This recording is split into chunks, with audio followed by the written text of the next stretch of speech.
우리 함께 찬양합니다. 찬송가 70장 함께 찬양합니다.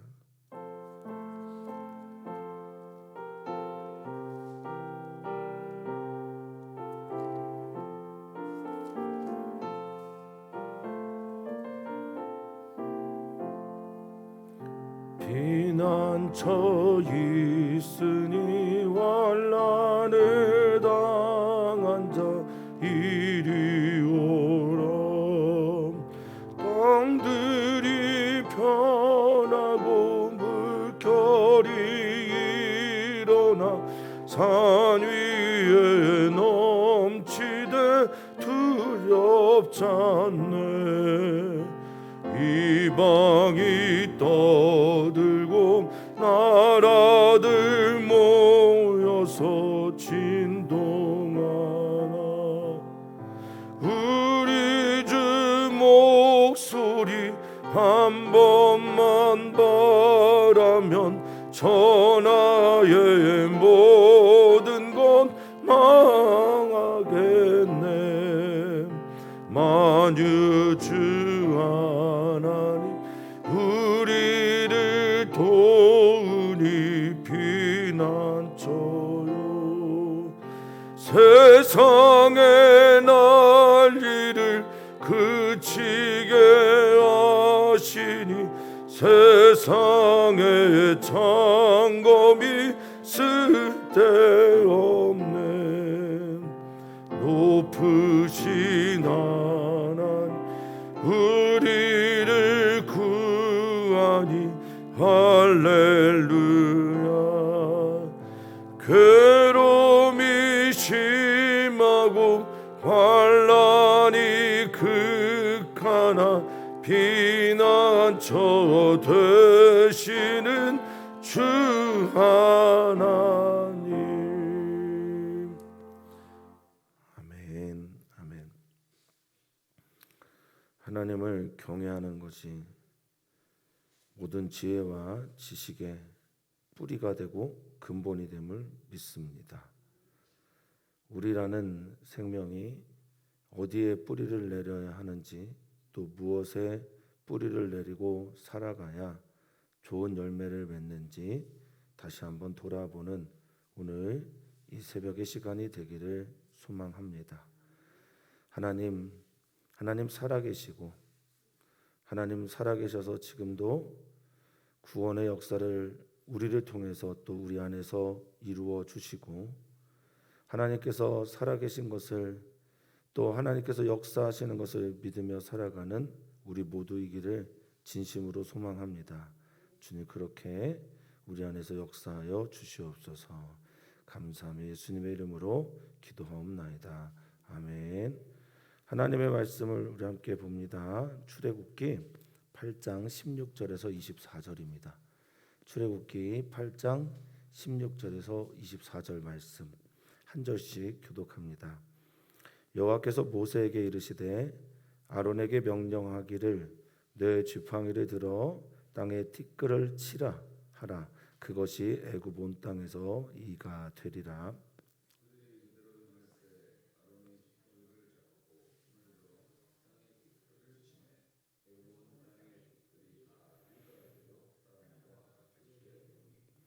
요술사들도 자기 요술로 그같이 행하여 이를 생기게 하려 하였으나 못하였고 이가 사람과 가축에게 생긴지라.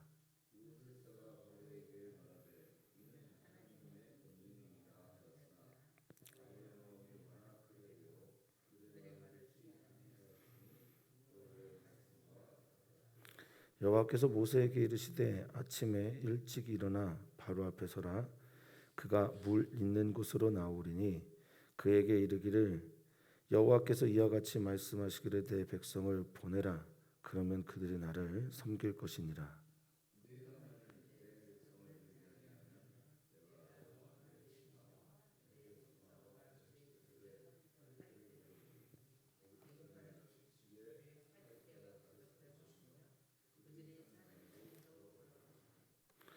그날에 나는 내 백성이 거주하는 고센 땅을 구별하여 그곳에는 파리가 없게 하리니 이로 말미암아 이 땅에서 내가 여호와인 줄 내가 알게 될 것이라.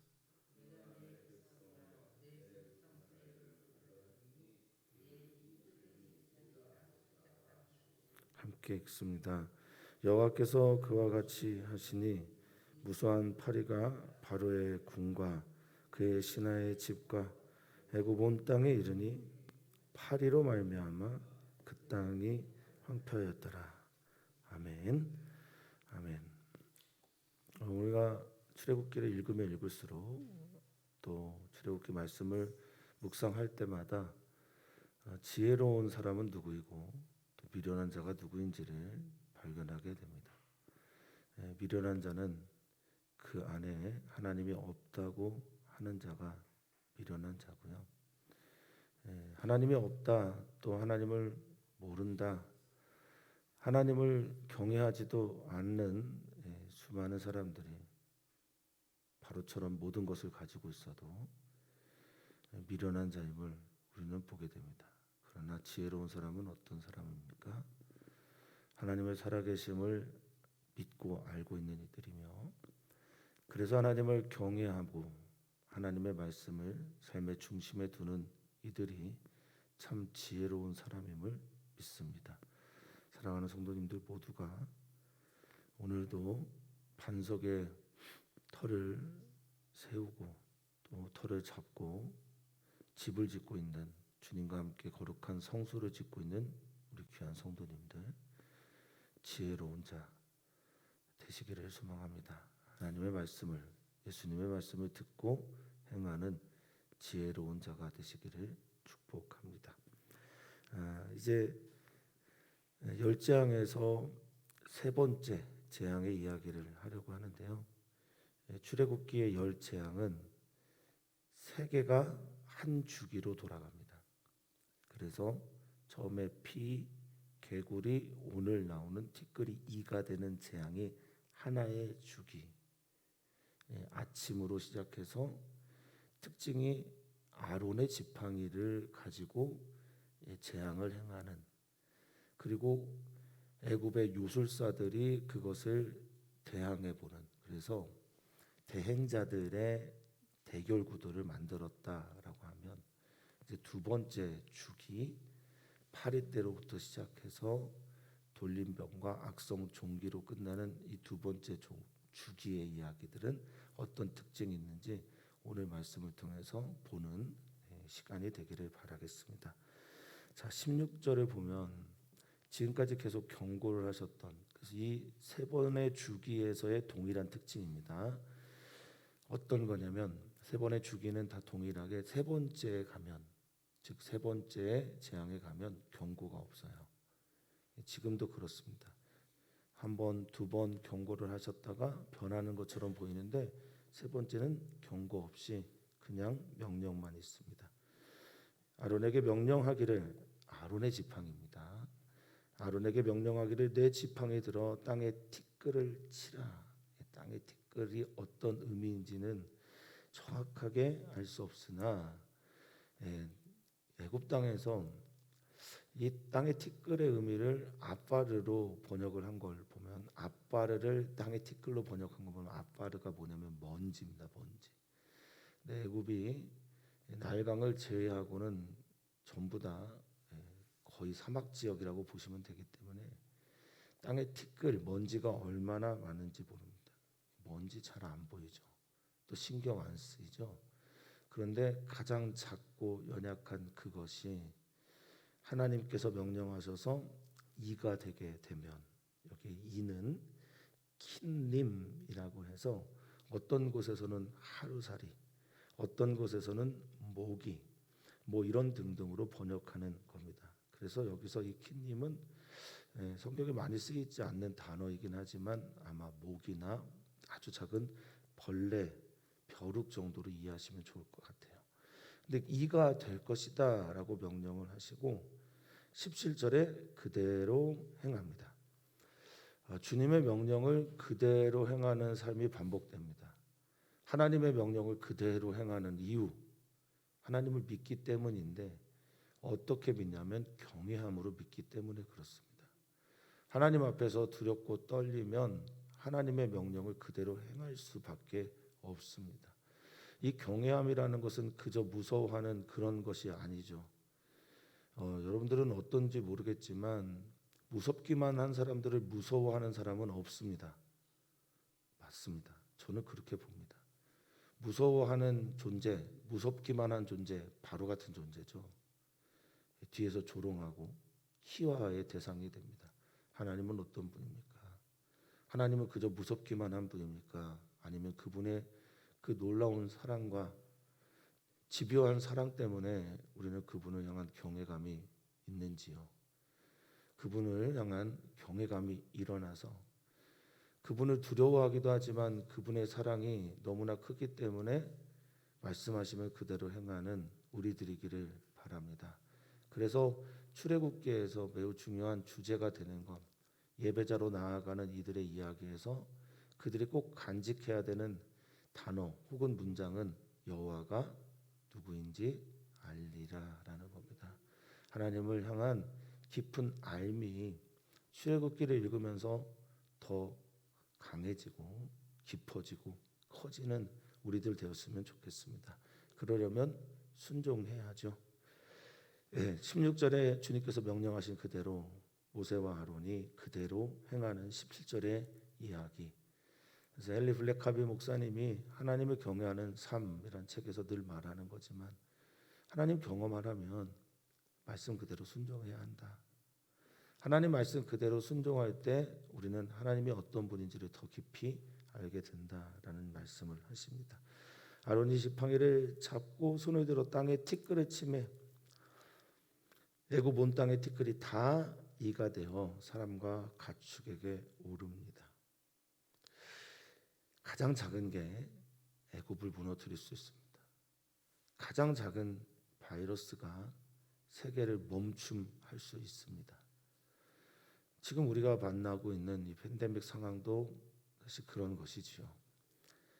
티끌, 눈에 보이지 않고 때로는 무시하고 툴툴 털면 털어지는 것 같은 이 티끌이 이가 되어서 공격하는데 18절에 보니까 요술사들이 그들의 요술, 자기들의 속임 또 속임수 등등의 방법으로 이를 만들게 하려고 했는데 하지 못합니다. 그래서 그들이 고백하는 게 어떤 것이냐? 19절에 하나님의 권능입니다 라고 말합니다. 이 하나님의 권능이라고 할 때 이 요술사들이 하나님을 믿고 하나님을 여호와 하나님으로 믿고 알고 고백한 것이라고 보기는 어렵지만 왜냐하면 이 하나님이라는 단어가 엘로힘, 그래서 전능자라는 뜻을 가지고 있기 때문에 그렇습니다. 이 전능한 자라고 하는 뜻 엘로힘의 권능이다라고 할 때 이 권능은 손가락입니다. 손가락 옛제부를 번역한 말입니다. 하나님은 시편 8편에도 우리가 고백하고 있지만 여호와 우리 주여 주의 이름이 어찌 그리 아름다우신지요 찬양하는 그 구절에서 말입니다. 주의 무엇으로 지은이죠? 손가락으로 지으신 하늘과 별들을 내가 보니 이렇게 고백하고 있지 않습니까? 하나님의 권능이 하나님의 능력이 손가락을 통해서 표현이 될 정도로 이 지금 하나님의 손가락을 느끼고 있는지 여러분 오늘 하나님의 권능이 느껴지는 시간이기를 진심으로 바라겠습니다. 하나님의 손가락에 하나님이 대신 이 모든 생명들에 느껴지는 하나님의 기운을 오늘 경험하시는 여러분들 되시길 바랍니다. 사람과의 관계에서뿐만 아니라 이 지구에서 일어나고 있는 생명이 살아나고 생명이 살아나는 모든 일들 가운데 섭리하시는 하나님의 손가락 만드시고 또 그것들을 돌보시고 그것들을 아름답게 영화롭게 하시는 하나님의 손가락을 경험해서 내가 요술사가 아니어도 이것은 하나님의 권능입니다.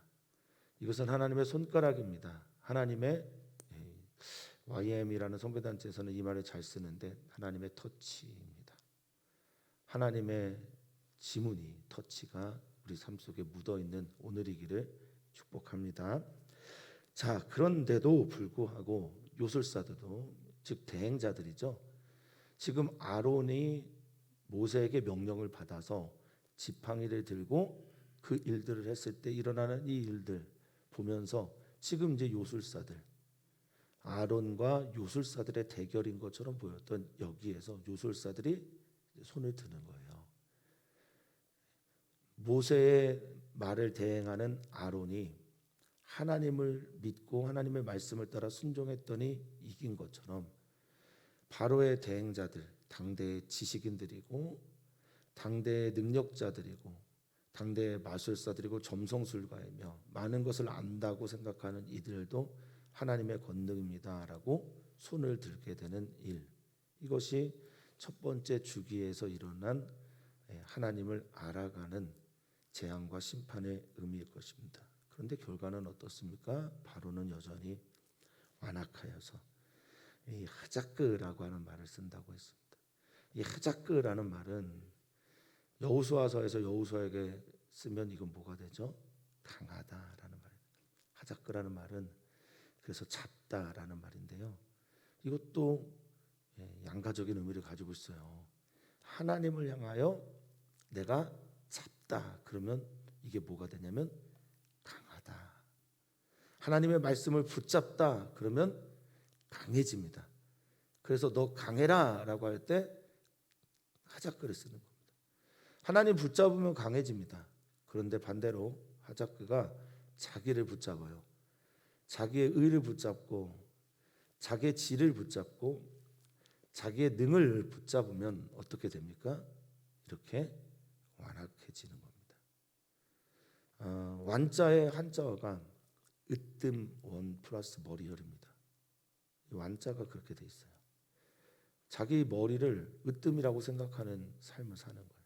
자기 머리 붙잡는 겁니다. 자기가 죽어가고 있는지도 모르고 자기가 망하는지도 모르고 자기를 붙들고 있는 겁니다.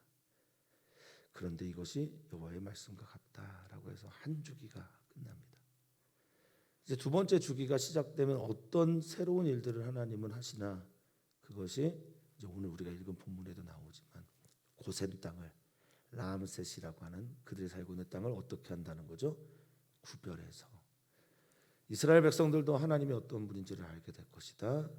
애굽 땅에서 보는 이들도 하나님의 이 구별하시는 것을 통해서 하나님이 어떠한 분인지를 알게 될 것이다라는 게 이제 두 번째 주기의 새로운 이야기입니다. 자, 여기에서는 하나님이 그냥 직접 기적을 행하는 당사자로 나옵니다. 보시면 그렇게 되어 있습니다. 자, 똑같은 패턴은 어떤 거냐? 네 번째 재앙이 시작될 패턴 보면 여호와께서 모세에게 이르시되 언제죠? 바로 그 아침에 일어나라. 이 쿰이라고 하는 단어를 썼는데 그냥 자다 일어나다라는 의미도 있지만 세워라. 너 자신을 세워라. 저는 부활의 의미가 우리 삶 속에서 어떤 것이냐라고 할 때 아침에 일어날 때마다 여러분들이 예수의 이름으로 일어서는 겁니다. 아침에 새로운 날을 시작할 때마다 그 가운데 시스템에 서는 겁니다. 쿰 하시는 겁니다. 일어나고 세워지고 확고해지고 하나님으로 인하여 하나님의 뜻에 대한 확신을 가지고 일어서고 하나님께서 나를 보내셨다는 믿음을 가지고 일어나고 그런 은혜가 우리 가운데 있기를 축복합니다. 아침 일찍 일어나 바로 앞에 미리 섰다가 기다렸다가 그 앞에 서라. 그리고 그가 물 있는 곳으로 나오면 이렇게 말씀하십니다. 똑같이 이제 또 경고가 시작됩니다. 여호와께서 이와 같이 말씀하신다. 코 아마르 야훼 코 아마르 아돈나이라고 하는 나 여호와의 말이니라. 이게 선지자들의 어법이에요. 선지자들이 나 여호와의 말이니라 하면서 여호와의 말씀을 선포하거든요. 지금 모세가 딱 그렇게 하는 겁니다. 여호와가 말하기를 코 아마르 야훼. 이게 매우 중요합니다. 우리가 우리의 말을 전할 때는 힘이 없어요. 근데 하나님의 말씀을 전할 때는 우리가 힘이 있는 게 아니라 하나님의 말씀이 힘이 있는 것이라, 하나님이 힘이 있으신 것이라 힘이 있는 겁니다. 내 백성 보내라. 계속 반복되었던 단어죠. 파송해라, 내보내라. 그러면 그들이 나를 어떻게 한다? 예배할 것이다. 하나님께서 이 반복의 언어를 계속 쓰는 이유는 바로에게도 알려주려고 그러는 거예요. 모세와 아론에게도 이 사명의 길에서 벗어나지 말라고 말씀하시는 겁니다. 또한 이스라엘 백성들에게도 우리가 출애굽하는 가장 큰 이유, 그것이 하나님을 예배하고 섬기는 것이다라는 걸 반복해서 가르쳐 주시고 계신 겁니다. 자, 경고합니다. 21절, 내가 만일 내 백성 보내지 않으면 내가 너와 내 신하 내 백성 내 집들에 뭘 보낸다고 말합니까? 파리떼를 보낼 것이다 라고 말합니다. 저희 아버지께서 시골에서 목회를 하실 때 그 시골에 보면은 쇠파리가 있었어요. 소파리죠, 소파리. 쇠파리가 있었는데 이 쇠파리가 굉장히 성가십니다. 불편합니다. 그리고 때로는 물기도 하거든요. 물면 모기보다 아파요. 지금 이제 파리떼를 보낸다라고 하는 이 파리떼는 본디 이 케페라 신을 의미하는데 이 투구풍뎅이라고 해서요. 이게 뭐냐면 배설물들을 정리해주는 그런 익충이죠. 사람들에게 익충이 도움이 되고 유익이 되는 벌레를 말합니다. 그런데 이거를 애굽에서는 신으로 숭배를 했던 거예요. 그러니까 지금 이들의 특징을 보면 앞에 있는 티끌 설명 못 들었는데 이 땅의 신 세부라고 해서 이 땅이 갈라지지 않고 이 땅이 나를 보호하고 지켜주고 있다라고 하는 세부라는 신, 땅의 티끌이 이가 돼서 자기를 공격해 오고 자기에게 유익이 되는 이 익충 케페라라고 하는 신을 숭배하면서 이게 나에게 이익이 되니까 이게 나의 뭐가 되죠? 우상이 되고 신이 되는 일들을 반복했던 이들에게 자기에게 이익이 됐던 모든 종류의 우상들이 자기를 어떻게 합니까? 지금 공격해 오고 있는 게 지금 애굽 땅에서 일어나고 있는 일이라는 겁니다. 우리에게 유익이 되는 것들이 우리에게 신이 되지 않기를 축복합니다. 디모데전서 4장 4절에서는 이렇게 말하고 있어요. 하나님께서 지으신 모든 것이 선하다라고 말하고 있습니다. 그러니까 하나님께서 우리에게 선한 것을 주시고 선하게 그것들과 함께 더불어 살기를 원했는데 썩어져가는 그 금수 같은 것들에 대해서 우리는 뭐하고 있는 겁니까? 지금 예배하고 절하고 있는 거예요. 이게 바로 애굽의 모습이고 애굽은 지금 자기네가 절하고 있는 자기에게 이익이 되고 있는 것에 큰 화를, 재앙을, 심판을 경험하고 있는 겁니다. 자, 이 파리떼라는 단어가 아로브라는 단어를 썼습니다. 근데 아로브라는 단어는 그냥 섞여진 물이 다양한 종류의 이런 파리떼, 쇠파리떼를 말하는 겁니다. 자, 그들이 가득한데 근데 이들이 말입니다. 피조 세계를 향해 공격하는데 애굽 땅을 향해 공격하는데 자, 파리떼가 지능이 있습니까? 없습니까? 파리가 본능에 충실하지요. 그렇지 않습니까? 그런데 이 파리떼가 마치 지능이 있는 것처럼 그날에 나는 내 백성이 거주하는 고센 땅을 구별한대요. 그래서 어디에만 이 파리떼가 있는 겁니까? 그래서 혹자는 말합니다. 애굽이 더 지저분했나? 우연으로 보고 싶어하는 이들이 말입니다. 이 재앙의 사건을 심판의 사건을 우연으로 보고 싶어하는 이들. 그런데 어디가 더 깨끗합니까? 어디가 더 깨끗한 사람들이 삽니까? 부자들이 있는 곳, 건강한 사람들이 많은 곳, 그리고 고센 땅에서 이스라엘 백성들이 했던 직업은 뭐죠? 목축업이었습니다. 요셉이 형들을 불러다가 바로 앞에 세운 후 목축업을 하는 이들이라고 말을 하죠. 그래서 바로의 동물들을 돌보는 일로 그들이 고센 땅에 정착을 했었거든요. 뭐 상식적인 거 다 아실 겁니다. 동물들이 많은 곳에 뭐가 더 많습니까? 그럼요. 그런데 어디로 향해 가고 있다고요? 애굽 땅을 향해 가고 있고 고센 땅은 어떻게 되고 있습니까? 지금 구별되고 있는 겁니다. 하나님의 권능이죠. 하나님이 어떤 분인지를 알게 되는 사건이죠. 하나님께서 구별하신 겁니다. 여기 구별하다라는 단어가 22절과 23절에 두 번 반복해서 나옵니다. 페드트라고 하는 이 히브리어는 단순하게 구별하다라는 뜻이 아닙니다. 속량하다, 값을 지르고 값을 치르고 그를 구원하다. 몸값을 치르고 대속하게 하고 자유에 이르게 하다라는 페드투라는 단어를 썼습니다. 그러니까 구별함의 의미는 구원과 구속과 속량과 살리심이었던 거죠. 그들이 노예들이 모여 살고 있는 땅에 살고 있을지라도 하나님께서 그 땅을 구별하면 그곳은 성지가 되는 겁니다. 우리가 어느 곳에 살고 있느냐가 중요한 게 아니라 누구와 살고 있는가가 중요합니다. 우리가 어떤 땅을 밟고 있는지가 중요한 것이 아니라 그 땅에서 우리가 하나님을 만나고 있느냐, 하나님의 보호를 받고 있느냐, 하나님이 구별하셨느냐가 훨씬 더 중요합니다. 사랑하는 성도님들이 혹시 차 때문에 스트레스 받습니까? 어떤 차를 타고 다니는 것이 중요한 것이 아니라 그 차에 주님이 계신가 계시지 않은가가 중요한 겁니다. 주님은 구별하십니다. 나누십니다. 속량하시기로 작정하셨습니다. 구원과 구속을 목적으로 그들을 구별하신 다음에 이렇게 말씀하십니다. 22절 내가 여호와인 줄, 약속을 지키는 하나님인 줄, 내가 모든 존재의 근원이 되는 분인 줄을 너희가 뇌가 야다 알게 될 것이다. 경험하게 될 것이다. 깨닫게 될 것이다. 깊이 숙고하게 될 것이다.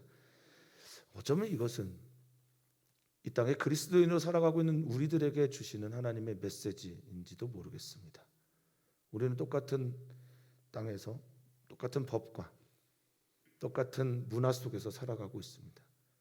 하나님께서 우리를 구별하고 계십니까?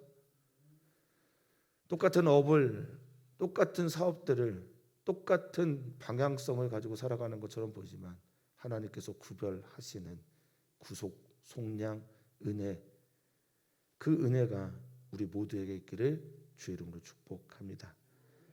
내가 23절 내 백성 사이를, 내 백성과 내 백성, 이거 역시 매우 중요한 주제죠. 하나님의 백성은 어떤 사람입니까? 또한 바로의 백성은 어떤 이들입니까? 하나님의 백성은 하나님을 하나님으로 믿는 이들이지요. 그래서 폰나트라고 하는 구약 신학자가 이런 말을 합니다. 하나님을 하나님으로 믿는 이들에게만 하나님은 하나님이 되신다. 하나님을 하나님으로 믿으십니까? 그렇게 되시기를 바랍니다. 그런 이들에게만 하나님은 하나님이 되십니다. 하나님의 백성, 그 하나님의 백성과 너의 백성, 바로의 백성, 만몬의 백성, 명예, 중독, 자기가 좋아하는 것에 취해 있는, 자기 자신을 신으로 여기고 있는 그들, 그 백성들, 그들이 구별되는 사건 경고하고 있을 것이다. 주님 말씀하십니다. 내일 이 표징이 오뜨라고 하는 구별이, 표시가, 사인이 너희에게 있을 것이다. 그리고 24절 그들은 지팡이로 치지 않습니다. 하나님께서 명령하지 않습니다. 보여주는 것 없습니다. 24절 보니까 여호와께서 그와 같이 하시니, 때로는 우리는 우리가 다 모든 것을 해야만 하나님의 뜻이라고 착각할 때가 있습니다. 특히 이제 목사가 그런 실수를 자주 범합니다. 내 교우들은 꼭 내가 전하는 설교에만 은혜를 받아야 된다든지, 내가 무엇을 할 때 하나님께서 역사하시기를 바라는 게 우리들의 마음. 근데 우리 자녀들에게도 우리는 그런단 말이에요. 자녀들이 꼭 내 영향을 받았으면 좋겠어요. 아버지, 어머니의 영향을 받았으면 좋겠다고 생각할 때가 있단 말입니다. 관계 속에서 그럴 때가 있습니다. 지금 모세와 아론이 등장하지 않은 이유는 모세와 아론도 하나님이 하시는 일을 봐야 될 때가 있는 거예요. 하나님께서는 동역자를 통해서 일하기도 하십니다. 감사하죠. 너무나 영광입니다. 우리 사랑하는 모든 성도님들은 지금 하나님의 동역자예요. 하나님의 나라를 위해, 하나님의 뜻을 위해 기도하시잖아요. 하나님께서 원하시는 일들을 지금도 행하고 계시지 않습니까? 그런데 때로는 꼭 내가 아니어도 하나님이 하시는 일을 봐야 될 때가 있는 겁니다. 지금 모세와 아론도 마찬가지고요. 이스라엘 백성뿐만 아니라 바로를 비롯한 애굽 땅도 마찬가지입니다. 자, 주께서 그렇게 하시니, 시작하시니, 주님이 일을 하시니, 창조의 역사가 일어나게 하시니, 역창조가, 이 무수한 팔이라고 말하는데요. 이 무수하다라는 단어가 이 출애굽에 굉장히 자주 등장하는 카베드입니다. 카바드. 카바드는 하나님께 얘기하면 영광. 바로에게 이것을 쓸 때는 뭐였죠? 완고함으로 쓰였어요. 자기 자신의 무게에 사로잡힌. 여기 카베드, 무수한 파리. 그러니까 하나님의 임재가 나오는 무수한 파리대가, 무거운 파리대가, 자기가 자기 힘으로 벗어날 수 없는 그 파리대가 바로의 궁과 그의 신하 애굽 온 땅 이르니 결과가 어떻게 됩니까? 파리로 말미암아 황폐해졌다. 자기에게 익충이라고 생각했던 케페라의 신을 그렇게 숭배했던 그들에게 이 파리떼가 어떤 결과를 낳게 했습니까? 황폐하게 하는, 샤트라고 하는 이 히브리어는 썩다. 파리가 지나간 자리는 썩어지는 거예요. 파리가 지나간 자리는 터지다. 완전히 뭔가 터져버리는 겁니다. 자기가 만들었던 또 문명이, 문화가, 성들이 완전히 터져버리는 겁니다. 질서가 터져버립니다. 점점 망하고 있는 게 애굽의 모습이죠. 지혜로운 사람은 어떤 사람입니까? 지혜로운 사람은 하나님을 경외하는 사람들입니다. 지혜로운 사람들은 어떤 사람들입니까? 하나님의 하시는 일들을 볼 수 있는 사람들입니다. 그리고 하나님께서 하신 일들을 보고 듣고 하나님께 돌이키는 사람들이 지혜로운 사람들입니다. 오늘 우리는 기도합니다. 우리 교회 안에 있는 사랑하는 성도님들의 가정을 위해서 기도해 주시고, 나의 가정, 하나님의 나라가 되기를 원합니다.